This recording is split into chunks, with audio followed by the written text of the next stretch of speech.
Sir Ayodhya की बात होती है, माननीय योगी जी अयोध्या की बात करते, राम मंदिर की बात कर रहे हैं, लेकिन माननीय योगी जी को ये नहीं दिख रहा सर कि उनकी एक बेटी जो अयोध्या की है 568 दिनों से यहाँ पर खुले आसमान के नीचे बिना कंबल बिना खाने के यहाँ संघर्ष कर रही है, पीटी जा रही है। लोग अपने घर चले जाएंगे सर। 568 दिन हो गया हम लोग इस हाल पे जी रहे हैं कि यहाँ रोड पे बैठे हुए हैं। रात में इतनी कड़ाके की ठंड पड़ती है, इसी रोड पे हम लोग सोते हैं। कि कुछ अधिकारी ऐसे हैं, मैं नाम ले लूं तो शायद मेरी कल को ये नौकरी भी नहीं करने दे मुझे। कुछ हम लोगों ने तय किया कि जब भी मुख्यमंत्री जी के पास हम लोग जाएंगे, इस बार नाम लेके बताएंगे। इनके विभाग में 2 अधिकारी ऐसे हैं जो खुल के हम लोगों से कहते हैं कैमरे के पीछे अपने ऑफिस में बुला के कि तुम्हें जो करना हो कर लो, हम नहीं करेंगे, मतलब नहीं करेंगे। नमस्कार, मैं गौरव कुमार पांडे और इस वक्त यूपी तक की टीम मौजूद है इको गार्डन लखनऊ में। और जैसा कि आप जानते हैं कि 69,000 शिक्षक भर्ती में पिछड़े वर्ग का घोटाला लेकर जो है आज यहाँ पर कई दिनों से युवा जो है बैठे हुए हैं, कई सालों से। हालांकि जब से रिजल्ट आया तब से ये लोग इस बात का जो है प्रदर्शन कर रहे हैं, लेकिन आज जो है लगभग 11 दिन से वहां आप देख सकते हैं किनारे 5 लोग जो है वो भूख हड़ताल पर हैं। और उनकी मांग सीधी सी है, और ना केवल सरकार से बल्कि इससे पहले भी जो मंत्री रहे हैं, या चाहे अनुप्रिया पटेल के घर के बाहर प्रदर्शन करना हो, चाहे कहीं भी, ये हर जगह तब से प्रदर्शन कर ही रहे हैं, लेकिन इनकी आवाज़ जो है वो सरकार के कान तक पहुंच नहीं पाई। हम सीधे जाकर उनसे बात करने की कोशिश करेंगे। जो 5 लोग यहाँ पर आप देख सकते हैं किस हालत में यहाँ पर भूख हड़ताल पर बैठे हैं पिछले 11 दिन से लगातार, और मांग कर रहे हैं कि इनके साथ जो अन्याय हुआ है उस पर जो है सरकार काम करे, सरकार उस पर ध्यान दे। हम आइए बात करते हैं उनसे और जानने की कोशिश करते हैं कि आखिरकार क्या कुछ जो है इनके साथ अभी इस वक्त हो रहा है। आपका नाम? कृष्णचंद पटेल, प्रयागराज से। कृष्ण जी, आप प्रयागराज से हैं और लगातार प्रदर्शन कर रहे हैं और धरना दे रहे हैं, भूख हड़ताल कर रहे हैं, ये सब किस लिए? ये हम योगी जी जो लिस्ट निकलवाए हैं 6800 का, उस पर नियुक्ति दे दें। जब तक नियुक्ति नहीं दे तब तक हम लोग भूख हड़ताल पे हैं बस। तो तब से आप भूख हड़ताल कर रहे हैं, लेकिन अभी तक कोई आपके पास आया? अभी तक कोई नहीं आया है। सत्ता में जो बैठे हैं अभी तक हम लोगों से कोई मिलने नहीं आया है। और आप किन किन के पास गए? हम लोग तो विपक्ष सबके दरवाजे पे जा चुके हैं। तो आप सुन सकते हैं, ना केवल सरकार बल्कि विपक्ष में बैठे लोगों के पास, नेताओं के पास भी ये सब गए, लेकिन वहाँ भी जो है इनकी जो मांग है वो पूरी नहीं हो पा रही। कोई सुनने को तैयार नहीं है, कोई इनके साथ खड़े होकर लड़ने को तैयार नहीं है। हाँ, कोई लड़ने को तैयार नहीं, बस आश्वासन देते हैं बस। तो आप प्रयागराज से कितने दिन पहले आए? हम तो करीब 1 महीने से हो गए हैं। 1 महीने से आप घर छोड़कर यहाँ पर बाहर हैं, तो घर वाले तो टेंशन में होंगे अभी? बहुत टेंशन। हमारे पिताजी तो फ़ोन किए थे कि भूख हड़ताल पे मत बैठो, चले आओ, नौकरी कुछ नहीं। मेरी जिद है कि मैं नौकरी लेकर ही जाऊंगा यहाँ से, नहीं तो नहीं जाऊंगा। तो पिताजी क्या करते हैं आपके? पिताजी हमारे किसान हैं। घर में कमाने वाले को कितने हैं? कोई नहीं है, बस किसानी से ही गुजारा चलता रहता है। तो आप सुन सकते हैं कि घर में जो है कमाने वाले स्रोत कोई नहीं है, किसान पिता हैं, और लगातार कह रहे हैं कि घर आ जाओ, अब प्रदर्शन मत करो। लेकिन जो है यहाँ पर प्रदर्शन वो इसलिए कर रहे हैं ताकि सरकारी नौकरी मिल जाए, घर एक स्टेबल हो जाए, लेकिन फिर भी सरकार जो है वो सुनने को तैयार नहीं। आइए इस बारे में और जानते हैं, इस मुद्दे के बारे में। तो आप मुझे शुरुआत से बताइए, आखिरकार क्या अन्याय आपके साथ हुआ? देखिए, सबसे पहले तो धन्यवाद, आपने हमारी पीड़ा को अपनी आवाज़ दी है सर। पिछले आपका नाम? मेरा नाम विजय कुमार है, मैं जौनपुर का रहने वाला हूँ। 2019 की भर्ती हमारी 69,000 शिक्षकों की भर्ती की जो लिस्ट बनाई गई सर, उसमें पहले तो आरक्षण की गड़बड़ी की गई, घोटाला किया गया। और ये बात मैं नहीं कह रहा हूँ, हमारे देश के प्रधानमंत्री जी ने जो राष्ट्रीय पिछड़ा वर्ग आयोग जो बनाया है, उसकी रिपोर्ट आई 29 अप्रैल 2021 को। उसमें माना गया कि 69,000 शिक्षकों की भर्ती में आरक्षण का घोटाला हुआ है। उसके बावजूद हम लोगों ने माननीय मुख्यमंत्री जी से मिलने के लिए आंदोलन किया, और लंबा आंदोलन चला। आपने लगातार उसकी आवाज़ भी उठाई सर।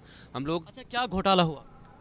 घोटाला सर ये हुआ कि जो 69,000 शिक्षकों की जो चयन सूची बनाई गई, जो नियुक्तियां देने के लिए, जिन आरक्षित वर्ग के अभ्यर्थियों का चयन अनारक्षित पदों पे होना चाहिए था, उनको जबरन आरक्षित कोटों में ठूंस दिया गया, जिससे हमारे जैसे जो अभ्यर्थी जो अपने कोटे में चयन पाते, वो प्रक्रिया से बाहर हो गए। उस कितना वो परसेंटेज था और कितने लोग जो है उस परसेंटेज से रह गए? देखिए, 69,000 का 27%, 18,598 सीटें हमारी आरक्षित वर्ग की बनती थी, जिसमें से 6,800 ऐसे पद भरे गए जो अनारक्षित में चयन होना था, और उनको जो है आरक्षित पदों में सीटों के प्रति समायोजित कर दिया गया, जिसको लेकर हम लोगों ने आंदोलन किया। और उस रिपोर्ट को लागू करवाने के लिए जो 29 अप्रैल 2021 को जारी हुई, उसको लेकर हम लोगों ने लंबा आंदोलन किया। तब जाके 23 दिसंबर 2021 को माननीय मुख्यमंत्री योगी आदित्यनाथ जी ने हमारे 5 सदस्यीय डेलीगेशन को अपने पास बुलाया और हमारी सारी समस्याओं को सुना। और न सिर्फ सुना, हम लोगों के सामने अधिकारियों को निर्देशित किया कि इनकी समस्याओं का त्वरित समाधान किया जाए और इनको नियुक्ति पत्र दे दिया जाए सर। लेकिन 23 दिसंबर को मुलाकात होती है। मुख्यमंत्री जी कहते हैं कि 2 दिन में इनकी नियुक्ति कर दीजिए, लेकिन अधिकारियों ने वहाँ भी मनमानीपूर्ण रवैया अपनाया और 23 दिसंबर के बाद 5 जनवरी आप यूँ कह लीजिए कि आचार संहिता लग जाने का इंतजार करते रहे। हम लोगों ने दोबारा जो हमारे तत्कालीन बेसिक शिक्षा मंत्री सतीश द्विवेदी थे उनके यहाँ गए, उनके आवास पे, यहाँ से काफ़ी दूर सिद्धार्थनगर में जो उनका आवास है सर, उनके गाँव हम लोग गए और वहाँ पे जाके कहा कि सर आपके आदेश का अनुपालन नहीं हो रहा है। मुख्यमंत्री जी कहने के बाद भी अधिकारी लिस्ट नहीं निकालना चाहते।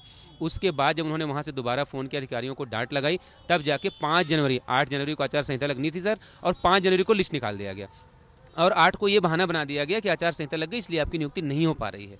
उसके बाद सरकार दोबारा बन गई सर, हम लोग इतने खुश थे कि दोबारा वही सरकार बन गई है जिसने हमारी लिस्ट निकाली, हमारी नियुक्ति हो जाएगी।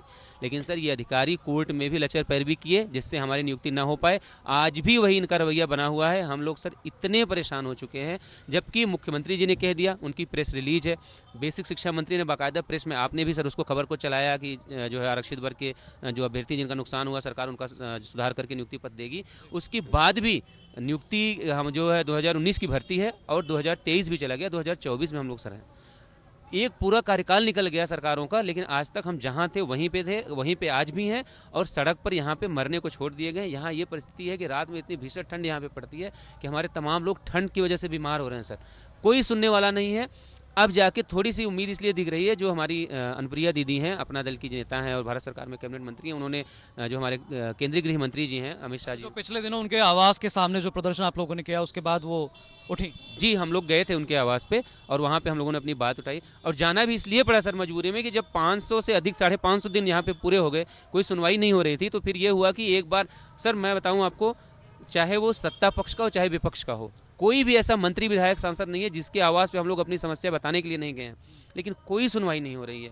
लेकिन थोड़ी सी उम्मीद इसलिए दिख रही है कि अभी अनुप्रिया दीदी गई थी और उनके जो पति हैं और उत्तर प्रदेश सरकार में जो कैबिनेट मंत्री आशीष पटेल जी, वो भी गए थे और दोनों लोग मिले हैं, तो हमें एक उम्मीद जगी, एक आस जगी है कि शायद जो है हमारा भला हो जाए और हमारी 568 दिनों की तपस्या और 11 दिनों की हमारी भूख हड़ताल ये हमके सर जो है हमारी नौकरी तक हमको लेकर जाएँ। तो ये आज जो आप इको गार्डन के बाहर से भूख हड़ताल कर रहे हैं, ये कब से कर रहे हैं? सर ये आज 11 दिन हो गया भूख हड़ताल के। इससे पहले तो हम लोग ये समझे आप जिस दिन नई सरकार बनी है सर, उसके अगले दिन से हम लोग यहाँ पे सांकेतिक आंदोलन चला रहे थे। करीब 100 दिन तक किसी ने कोई सुनवाई नहीं की, कोई पूछने नहीं आया, तो हम लोगों ने तय किया कि नहीं अब इसको थोड़ा सा गेट के बाहर हम लोग बैठेंगे तो हो सकता है लोग देखें, आते जाते लोग देख पाए, आते जाते लोग देखें। उसके साथ साथ मीडिया में भी तमाम लोग ऐसे हैं जो, आप कुछ लोगों को छोड़ दें तो मीडिया भी हम लोगों को पूछने नहीं आती है, कोई नहीं आता है। तब जब हम लोग यहाँ बाहर आए हैं उसके बाद एक एक नेता, एक एक मंत्री विधायक के घर हम लोग जा के अपनी समस्या बताएं, लेकिन दुर्भाग्य से इसी सरकार में इतने ओबीसी के मंत्री हैं, अगर आज वो चाह लें तो शाम को इस मामले का निराकरण हो जाए। एससी के इतने मंत्री हैं, इतने विधायक हैं, अगर वो चाह लें तो शाम को निस्तारण हो जाए, लेकिन हम लोगों को बिल्कुल बेसहारा छोड़ दिया कि कोई हमारी सुनवाई करने को तैयार नहीं है। हम लोग दर दर की ठोकरें खा रहे हैं, ठंड में यहाँ पे भीषण ठंड हम लोग झेल रहे हैं, प्रकृति की मार झेल रहे हैं, प्रशासन का जो है धमकी सुनते हैं, मुकदमा कर देंगे, जेल में डाल देंगे, और जहाँ जाते हैं वहाँ जैसे भेड़ बकरियों को बसों में ठूस दिया जाता है, वैसे हम लोगों को पुलिस की वैन में भर के फिर यहाँ पे छोड़ दिया जाता है, लेकिन कोई सुनवाई नहीं हो रही। मैं आप सभी को देख रहा हूँ, ये लगातार आप लोग जो है केवल लखनऊ से बाहर के भी हैं सर, कोई यहाँ 1-2 लोगों को छोड़ के बाकी सब अलग अलग जिले के हैं। और मैं बताऊँ, सब अपने परिवारों को छोड़ के यहाँ पे बैठे हुए धरने पे, और जो है उनके परिवार वाले भी चिंतित हो रहे होंगे, लेकिन सरकार की तरफ से क्या लग रहा है, क्यों इतना जो है ढीला रवैया किया जा रहा है इस मामले पे? देखिए जो हम लोगों को सर महसूस होता है वो ये है कि देखिए मुख्यमंत्री जी ने अगर उनको मना करना होता तो हमसे मिलते ना और लिस्ट ना आती। मुझे जो हम लोगों को जो साथ में जितने लोग हैं 6800 में शामिल लोग, सबको यही लगता है कि कुछ अधिकारी ऐसे हैं, मैं नाम ले लूँ तो शायद मेरी कल को ये नौकरी भी नहीं करने दें मुझे। कुछ हम लोगों ने तय किया कि जब भी मुख्यमंत्री जी के पास हम लोग जाएंगे, इस बार नाम लेके बताएंगे। इनके विभाग में 2 अधिकारी ऐसे हैं जो खुल के हम लोगों से कहते हैं कैमरे के पीछे अपने ऑफिस में बुला के कि तुम्हें जो करना हो कर लो, हम नहीं करेंगे मतलब नहीं करेंगे सर। ये स्थिति है। हम लोग मुख्यमंत्री के पास जब भी जाएंगे ये बताएंगे कि आपके आदेश के बाद भी अधिकारी के पास वो अधिकारियों के नाम है और वो आप नाम जो है मुख्यमंत्री तक पहुंचाने वाले। मैं सर आपको अगर बोल दूं तो हो सकता है कल को ये मेरी नौकरी नहीं करने देंगे मुझे, लेकिन हम लोगों ने तय किया, मुझे मेरे सामने उन लोगों ने बोला है, और जिस दिन भी हम लोग मुख्यमंत्री जी के पास जाएंगे उन लोगों का नाम लेके, चाहे वो सामने भी बैठे होंगे सर, तब भी हम लोगों ने इतना जो है झेला है सब कुछ कि हम लोग मुख्यमंत्री जी के पास जाएंगे और उन अधिकारियों का नाम लेकर हम उनको शिकायत करेंगे और मांग करेंगे कि वास्तव में अगर न्यायप्रिय सरकार है और न्यायप्रिय मुख्यमंत्री जी हैं हमारे, तो उनके घरों पर बुलडोजर तो ना चले, लेकिन जिन्होंने हमारे सपनों पर बुलडोजर चलाया है कम से कम उनके ऊपर कार्रवाई जरूर होनी चाहिए। अभी कुछ ऐसे मतलब लोग होंगे जो अपने परिवार को दूर छोड़ के आए होंगे, वहाँ पर भी कमाने वाले स्रोत नहीं है। जैसा कि अभी हमने भूख हड़ताल में लेटे एक सज्जन से बात की तो उन्होंने बताया कि नहीं, मैं जो है मतलब कमाने वाला स्रोत घर पे कोई नहीं है, किसान पिताजी हैं और मैं यहाँ पर आया हूँ। पिताजी रोज़ फ़ोन करके मुझे कहते हैं कि हड़ताल छोड़ दो, हड़ताल छोड़ दो, आ जाओ वापस नौकरी नहीं करना। क्या लगता है ऐसे और कितने लोग होंगे? सर जितने लोग यहाँ पे हैं सब सामान्य, एकदम बिल्कुल सामान्य परिवारों से बिलोंग करें। सर मैं अपना उदाहरण बताऊँ, मेरे माँ बाप उतने सक्षम नहीं थे, मेरी मामी ने अपने गहने गिरवी रखे कि हमारे बच्चे को बीएड करवा दो, ये नौकरी पा जाएगा तो इसकी माली हालत ठीक हो जाएगी सर। उसके बाद इसके अलावा तमाम जो ये हमारे भाई बैठे हैं इनके साथ भी यही परिस्थितियाँ, तमाम लोग हैं जो नहीं कहना चाहते, लेकिन सब वैसे गरीब तबके से आते हैं, गरीब परिवारों से आते हैं। बड़ा लंबा संघर्ष रहा है तब जाके इन्होंने ये डिग्रियां हासिल की, 2-2 परीक्षाएं पास की। लेकिन आज इस सरकार में इतना हम लोग उम्मीद नहीं कर रहे थे कि इतना लंबा संघर्ष हमारा हो जाएगा और लोग जो है हमारा जो है मजाक बनाएंगे। अब तो गाँव में जाने पे भी लोग मजाक बनाते हैं, अरे वो चुनावी झुंझुना था, कोई लिस्ट नहीं थी, अब तुम्हारा कुछ नहीं होगा। सर हम लोग मजाक के पात्र बने हुए हैं और उसकी जो एक वजह समझ में आती है वो सिर्फ ये वजह समझ में आती है, जो हमारे पिछड़े और दलित समाज के नेता इस बीजेपी सरकार में मंत्री बने बैठे, चाहे वो संजय निषाद हों, चाहे केशव प्रसाद मौर्य हों, चाहे ओम प्रकाश राजभर हों, चाहे अनुप्रिया पटेल, आशीष पटेल हों। अगर ये समय से पहले हमारी समस्या को अगर लेकर मुख्यमंत्री जी के पास जाते तो शायद समाधान हो जाता। लेकिन हम लोग इस बात को लेकर खुश हैं कि कम से कम 568 दिन के संघर्ष के बाद ही सही हमारी समस्या अगर कोई आगे बढ़ा रहा है, चाहे वो केशव प्रसाद मौर्य जी हों, चाहे अनुप्रिया पटेल दीदी हों, जो भी हैं आगे बढ़ा रहे हैं, तो हम लोग होपफुल हैं, अभी भी उम्मीद कर रहे हैं कि शायद हमारी समस्या का समाधान हो जाए। आप इस बात से ज़रा अंदाज़ा लगाइए कि ये जो परीक्षा हुई है 2018 में इसका नोटिफिकेशन हुआ, 2019 में ये परीक्षा हुई और उसके बाद से इन्हें जो है भर्ती क्या, ये देखिए आप आंदोलन कर रहे हैं, ये भूख हड़ताल पर बैठे हुए हैं अपनी मांगों को लेकर। आज अब जो है 2024 है, आने वाला चुनाव जो है सामने सर पर खड़ा है, क्या लगता है इस पर कुछ असर डाल पाएंगे? सर अभी तो हम लोग इंतजार कर रहे हैं, हमारे तमाम ये बहनें अभी आप उनसे पूछिएगा, इसमें तमाम अयोध्या से आई हुई हैं। इनका ये कहना है कि सब लोग अगर यहाँ सुनवाई नहीं होगी तो हम सभी लोग चलेंगे अयोध्या में, जहाँ पे भव्य मंदिर बन रहा है और ये कहा जा रहा है कि राम राज्य आएगा। अगर राम राज्य में ये होना है कि बहन बेटियों को ऐसे मरने के कगार पे छोड़ दिया जाएगा, उनकी कोई सुनवाई नहीं होगी, तो हम सब लोगों ने तय किया है कि अगर हमारी सुनवाई नहीं होती है 22 जनवरी तक हम लोग भी इंतजार करेंगे। उसके बाद जहां मंदिर बन रहा है वहाँ सरयू नदी के तट पे जाके हम लोग अपने सब लोग सामूहिक रूप से अपने प्राण त्याग देंगे, लेकिन खाली हाथ हम लोग वापस तर नहीं जाएंगे। ये हम सब लोगों का ये सामूहिक फैसला है। तो आप सुन सकते हैं कि किस प्रकार से यहाँ पर सभी ने सामूहिक रूप से ये फैसला कर लिया है कि अब जब उठेंगे तो फैसले के साथ उठेंगे, बड़े स्ट्रॉन्ग तरीके से उठेंगे, क्योंकि लगातार आप देख सकते हैं कि जो प्रदर्शन करने आए बैठे लोग हैं उनके परिवार के सदस्य भी इसमें बैठकर जो है इसका समर्थन कर रहे हैं। आप देखिए छोटा सा बच्चा भी बीच में जो है वो बैनर लेकर बैठा हुआ है और वो भी जो है बैठकर इस प्रोटेस्ट का समर्थन कर रहा है। तो ये कहीं ना कहीं उनके परिवार के लोग, उनके मम्मी या पापा यहाँ पर बैठे हुए हैं जो कि प्रदर्शन कर रहे हैं। तो लगातार यहाँ पर बड़ी संख्या में जो है अभ्यर्थी बैठे हुए हैं और प्रदर्शन कर रहे हैं, लेकिन अभी तक सरकार की तरफ से कोई सुनने सामने नहीं आया। क्या नाम है आपका? सर मेरा नाम नाज़मा है, मैं अयोध्या डिस्ट्रिक्ट से आई हूँ। अयोध्या से हैं आप? जी। तो अयोध्या एक तरफ जो है 22 जनवरी के लिए सज रही है, तैयार हो रही है, प्रधानमंत्री नरेंद्र मोदी वहाँ पहुँच रहे हैं, प्राण प्रतिष्ठा कार्यक्रम है, राम राज्य वाली बात हो रही है, क्या कहेंगे आप? क्या कहेंगे सर, योगी बाबा से बस यही चाहते हैं कि हम लोग को नियुक्ति दे दें, हम लोग अपने घर चले जाएंगे। सर 568 दिन हो गया हम लोग इस हाल पे जी रहे हैं कि यहाँ रोड पे बैठे हुए हैं, रात में इतनी कड़ाके की ठंड पड़ती है, इसी रोड पे हम लोग सोते हैं, रहते हैं, न खाने के लिए खाना मिलता है सही से ढंग से और ना ही कंबल। किस तरीके से ज़िंदगी यापन कर रहे हैं वो हम लोग यहाँ जितने लोग बैठे हैं वो जान रहे हैं। तो घर में कौन कौन है आपके? घर में मेरी मम्मी है जो कि वो बीमार वो रहती है, मगर फिर भी अपना हौसला यहाँ रखे हैं कि एक दिन योगी बाबा हम लोग को नियुक्ति देंगे और अपने घर जाएंगे सर।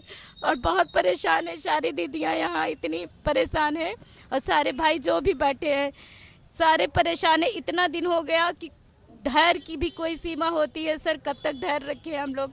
योगी बाबा जी से बस यही निवेदन है कि सर हम आपसे कोई शिकायत नहीं है, हमको शिकायत तो उन अधिकारियों से है जो हम लोग के साथ इतना हिला हवाली करते हैं। योगी बाबा तो बोले थे कि क्या कहते हैं, इन लोग को जितनी जल्दी हो सके नियुक्ति पत्र दे दिया जाए, मगर इन अधिकारियों के चलते हम लोग को नियुक्ति नहीं मिली। आज हम लोग दर दर भटक रहे हैं सर। योगी बाबा से ये कहते हैं हम लोग को कब न्याय मिलेगा सर, कब? तो लगातार आप भूख हड़ताल पर बैठे हुए हो, परिवार वालों को घर पे छोड़कर अकेले यहाँ पर इतने ठंड में, कैसे यहाँ पर जीना खाना हो पा रहा है? तो कैसे रहेंगे सर, अब ऐसे ही जैसे आप देख रहे हैं इसी हाल में जी रहे हैं और क्या करें। क्या मांग करती हैं आप? हम बस यही मांग करते हैं योगी बाबा आप जल्दी से हम लोग का मामला संज्ञान में ले और हमको न्याय देने का कष्ट करें, बस आपसे यही उम्मीद है। और धन्यवाद अनुप्रिया दीदी को बोलना चाहते हैं जो हम लोग की बात अमित शाह जी से मतलब उनके सामने रखी हैं, बस और कुछ नहीं। धन्यवाद। हम और भी महिला कैंडिडेट से बात करने की कोशिश करेंगे और जानने की कोशिश करेंगे कि आखिरकार उनका जो है यहाँ पर गुजर बसर कैसे चल रहा है। क्या नाम है आपका? सर मेरा नाम अर्चना शर्मा है, मैं अयोध्या से हूँ। अच्छा, तो आप यहाँ पर आई हैं, घर में कौन कौन है? घर पे मेरी एक माँ है जो ऑन द बेड है, उनका पैर खराब हो चुका है। अभी पिताजी घर पे हैं जो सारा काम देख रहे हैं। मैं मान के भाई बहन? सर एक भाई हैं जो रेलवे में है और वो यहाँ लखनऊ में रहते हैं। तो आप घर पर माँ को इस हालत में छोड़ के यहाँ पर बैठी हुई हैं, धरना दे रही हैं। क्या कर सकते हैं सर, हमारे पास कोई ऑप्शन नहीं बचा है।